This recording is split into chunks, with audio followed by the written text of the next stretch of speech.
Boa tarde a todos, meus colegas, procuradores federais, dos estados, dos municípios desse belíssimo Brasil. Saúdo a mesa, na pessoa do presidente da OAB do Distrito Federal, Associação, doutor Ibanez Rocha, estendendo um abraço ao doutor Marcos Vinícius, que atrasou um pouquinho, mas já avisou que está chegando para conversar com a gente.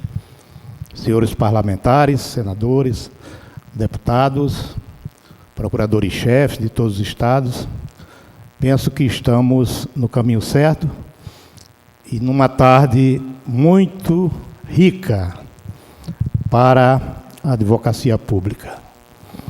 E a responsabilidade nossa é muito grande. Não vamos improvisar. E para ter medo, por medo de errar, até trouxe aqui o meu improviso e vou ler, em respeito a todos vocês. A questão posta aqui é a PEC 82, que trata da autonomia, em três aspectos: funcional, administrativa e financeira. Para tratarmos de tema tão relevante como esse aqui discutido, necessário estabelecer premissas básicas sobre que espécie de autonomia nós defendemos. A autonomia buscada pela advocacia pública, senhores e senhoras, senhores parlamentares, tal como tratada na PEC 82, outra não é, senão a instrumentação de maior arsenal de recursos formais e materiais voltados a garantir a concretização das políticas públicas executadas pelo Estado brasileiro e defendidas judicial e extrajudicialmente pelos órgãos integrantes da advocacia pública em qualquer dos seus 3 níveis estatais. Buscamos apenas condições para assegurar a maximização dos resultados já expressivamente apresentados pela advocacia pública nas últimas décadas, que evitou e continua evitando a sangria de centenas e centenas de bilhões de reais em ações de massa, que a toda hora são ajuizadas contra os entes estatais. Cito apenas um caso aqui. Na questão das cotas de pensão, no processo previdenciário. Sou oriundo da Procuradoria da Previdência, tenho aqui vários colegas que também fazem parte da PFE e INSS. Naquele processo das cotas de pensões, quando nós conseguimos delimitar um marco para pagamento, para que a lei não retroagisse desde o início do benefício, só naquele processo nós economizamos para o Estado brasileiro mais de 100 bilhões de reais. Tratemos então, em breves palavras, cada um dos aspectos dessa autonomia. Autonomia funcional visa garantir não que o membro da advocacia pública faça apenas o que lhe aprouver.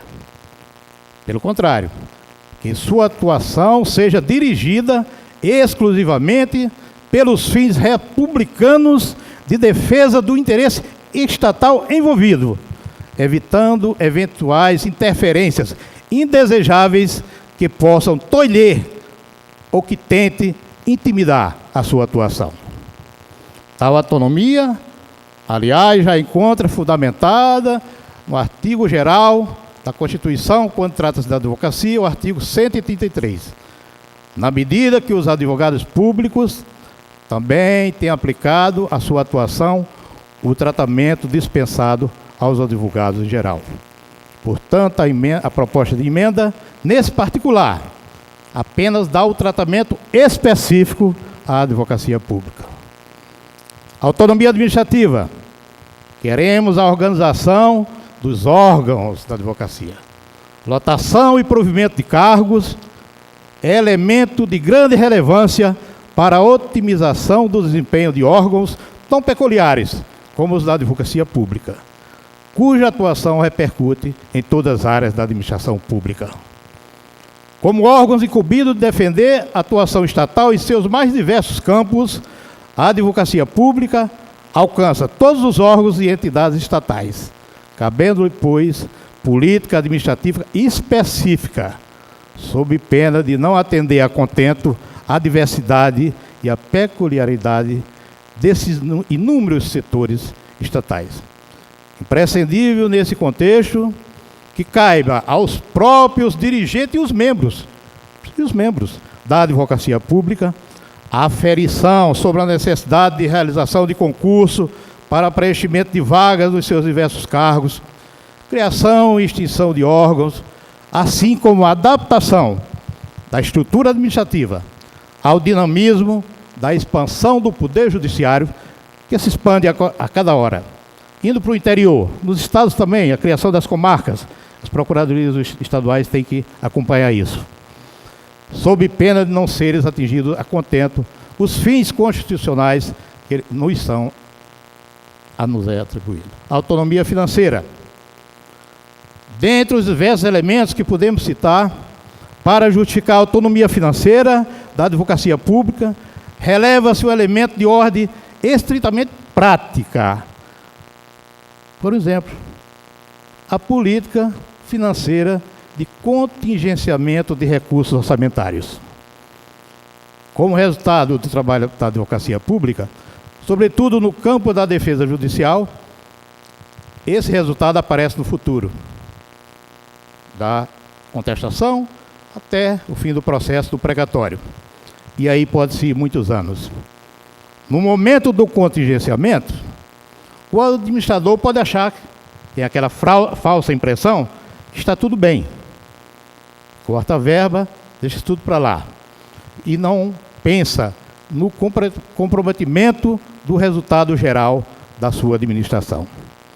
Contudo, as deficiências da defesa estatal ocasionadas por corte de orçamento serão sentidas no futuro, quando já não mais haverá meios de reverter os prejuízos experimentados pelo Estado e, via de consequência, por toda a população.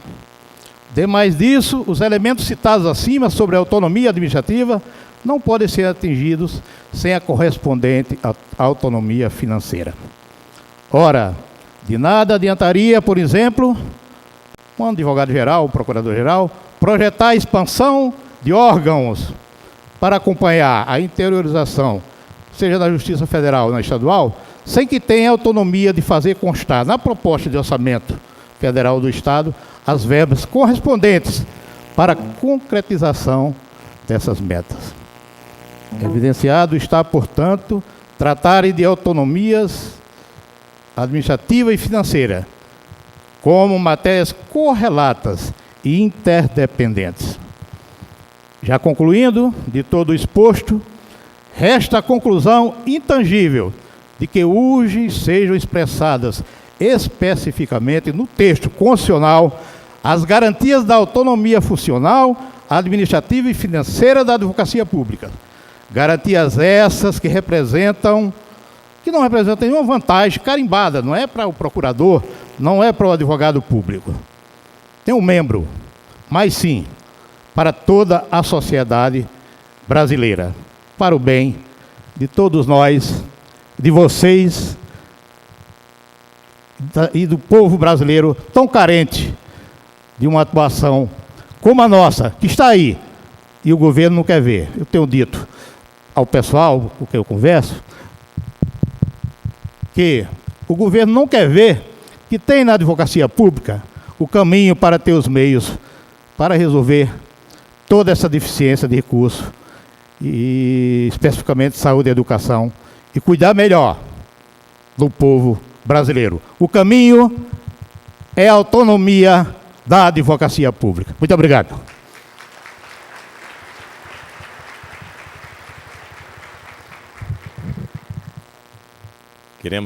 Queremos agradecer